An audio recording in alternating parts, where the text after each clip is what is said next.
So the Samsung Galaxy S26 Ultra is only about 8 days left to pre-order. You can see right here, it's going to officially become available on 3/11. We already are seeing, pre-orders been taking place already. But in this video, I want to talk about who should buy this and who shouldn't buy this phone. And I have a few phones here on the table because I'm going to discuss with you devices and why, if you have these, maybe you should or should not upgrade. So let's go ahead and do that right now. We'll begin with the Samsung Galaxy S24 Ultra. Yes, a perennial favorite here.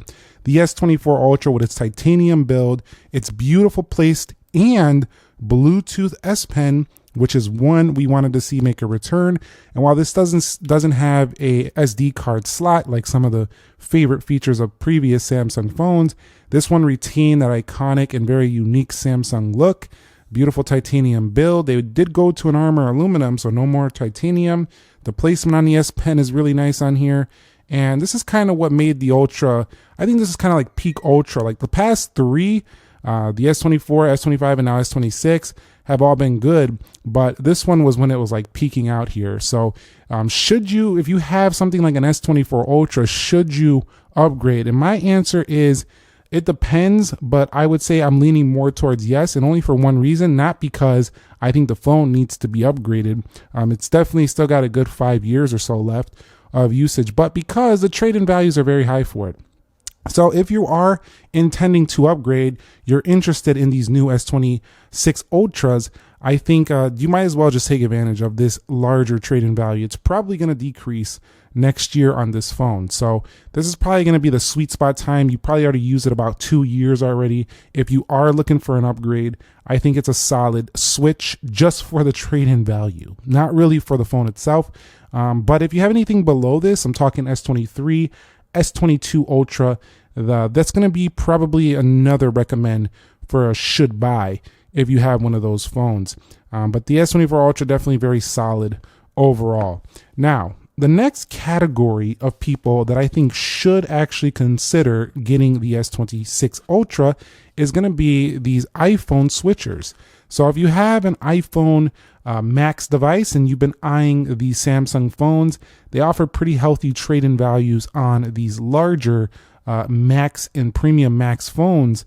And a lot of times the features that you might have missed out or been wanting on the iPhone that just never seem to make their way there, like multitasking abilities, those are going to be found on this switch to an S26 Ultra. Also, you're not going to have to wait until September to get yourself some really solid AI features, because while these iPhones do have AI tools like Rewrite and the new Siri, they definitely are still in beta with their Apple Intelligence. So I do think that it's a decent trade if you're an iPhone switcher and you want to try out Samsung. You're not really probably going to be too disappointed with this trade unless you're really invested into the app ecosystem and stuff like that. So that's a solid swap. If you are really, using all the Apple ecosystem products, it could be a pause. You might want to really think hard about it.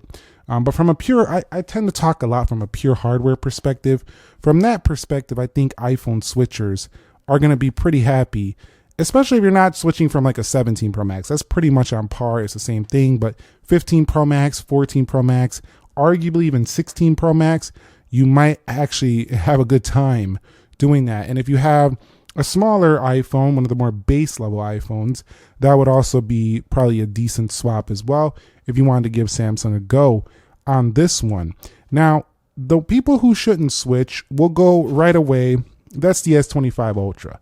I don't think this is a must switch phone. And, the reason why is because the S25 Ultra has nearly the same chip.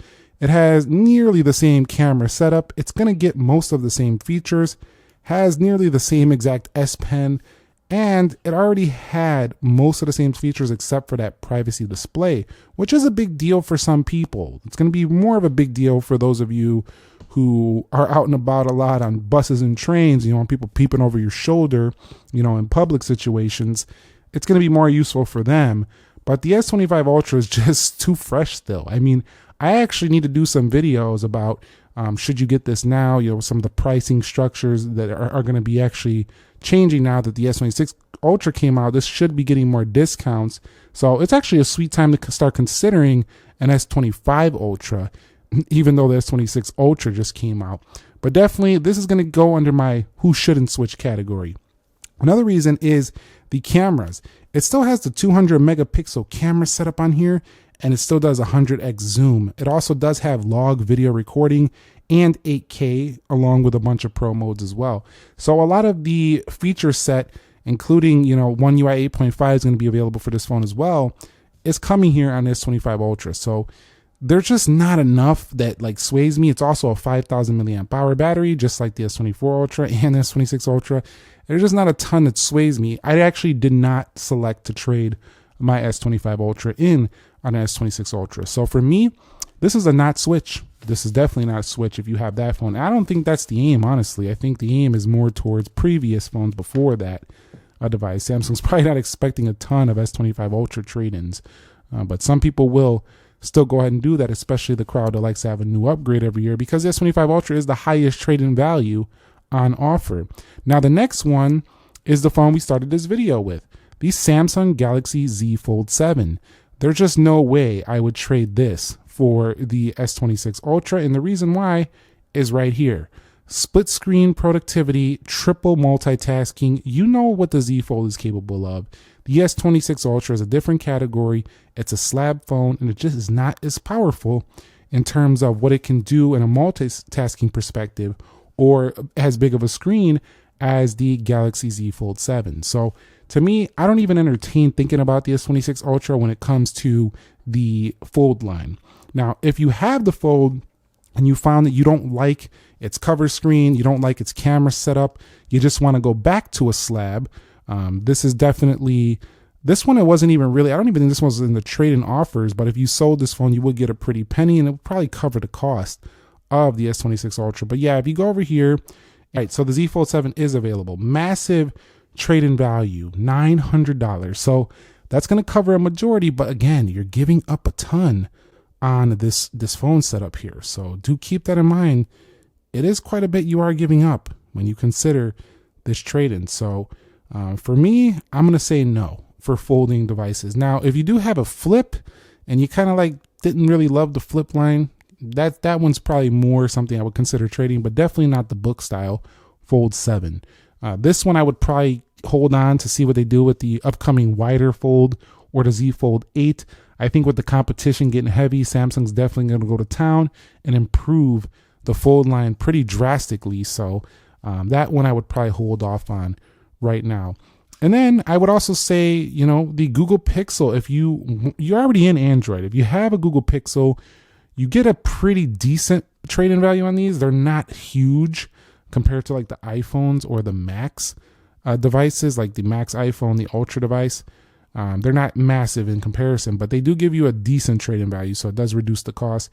If you just found you want a faster processor than what the Pixel offers, you want a little bit more versatility and features, the Pixel could be a decent trade-in to try out the S26 Ultra, but it's still a really good phone and very minimal, very nice, and gets long-term software support as well. So it's not like a must trade either if you have a Pixel, but if you are looking for a better processor and more up-to-date specs and you didn't really love what Pixel 10 Pro XL offered, this could be a decent trade-in overall.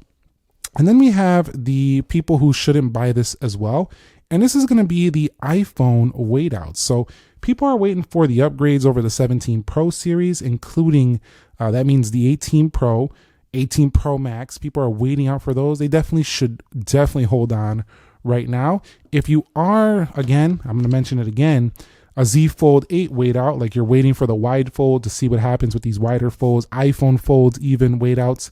People are waiting it out for that. I would definitely not consider picking up right now. But other than that, that's who I really think should wait and who shouldn't and who should buy right now. So if you fall into the camp of any of these, like the S24 Ultra, the S22, S21 even, S23, Pixel devices, Max devices, these flagships, let us know which one you pre-ordered and why you traded. Like, this is helping people out to decide if this pre-order is something they want to consider doing right now. And be subscribed because my S26 Ultra speed test will be coming as soon as pre-order unit does arrive. So thumbs up if you enjoyed it, subscribe if you haven't already, and I will catch you all in the very next episode. Nick here. Be sure to be well, and thank you very much for watching. Peace.